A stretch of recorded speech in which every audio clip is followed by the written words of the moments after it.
This was supposed to have been a story of redemption for John Jones, but now it's just more disappointment, especially for his fans, people that tried to defend him. And I don't know, man. And it's going to probably ultimately be just another story of wasted talent, man. You know what I mean? And, of course, you guys know now, well, those of you who follow UFC and MMA fighting, I think it was July 29th, John Jones defeated Daniel Cormier for the light heavyweight championship. And everybody knows John Jones' backstory. It was just last year, at the beginning of a match, just before a match that he was scheduled to have, John Jones was found to have 2 illegal substances in his system. And the match was canceled. And also, of course, John Jones has a history of substance abuse. And I think he got into an auto accident a couple years ago. So this has been a very trying time for him. So this was supposed to have been a story of redemption. But it was announced that prior to the bout, UFC 214, I think it was, John Jones once again had an illegal substance in his system, a steroid. And of course, the title has been stripped from Jones and given back to Cormier. Cormier released a statement basically saying how this is emotionally frustrating and trying for him. He had finally deduced in his mind that John Jones was the better man that night. But with this news, although he feels that every fighter should get due process, he feels that now he doesn't know about that night. And you know, I'm kind of to the point with John Jones where I'm kind of just wash my hands of the guy. You know what I mean? I know some people like, well, you're not in competitive fighting. People who make excuses for him.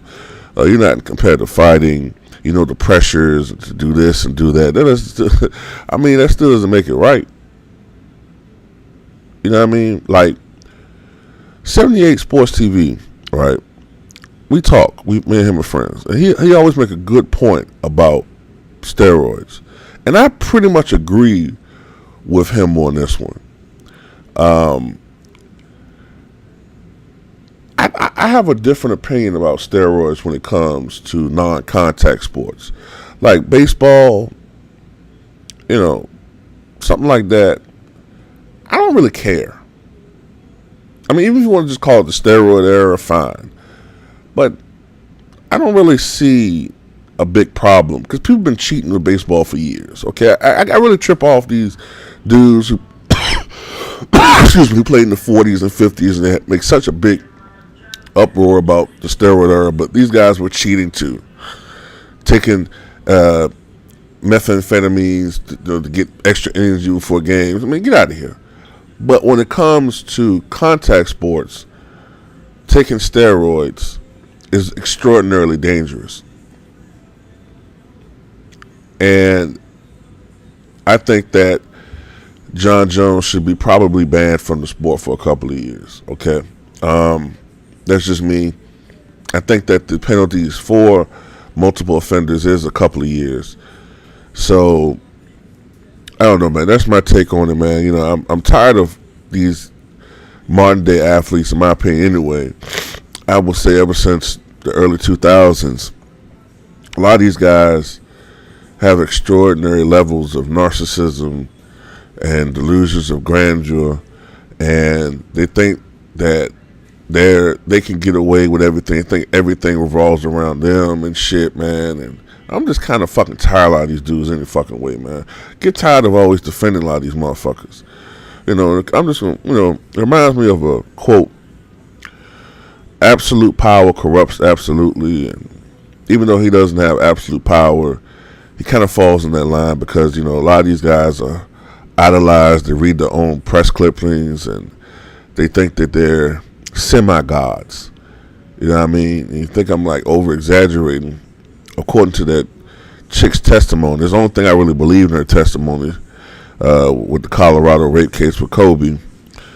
She claimed that Kobe told her to get on her knees and worship her, to kiss the tip of her dick, basically, and say that he's a god. Now, that shit I do believe. Because a lot of these dudes have that mentality. I don't think he raped her, though. But I do think he probably said some shit like that, because that sounded like Kobe. I remember in an interview, he compared himself and other NBA players to X-Men. So I said, yeah, this nigga's a little bit delusional. But, I don't know, that's my take on it. Tell me what you guys think.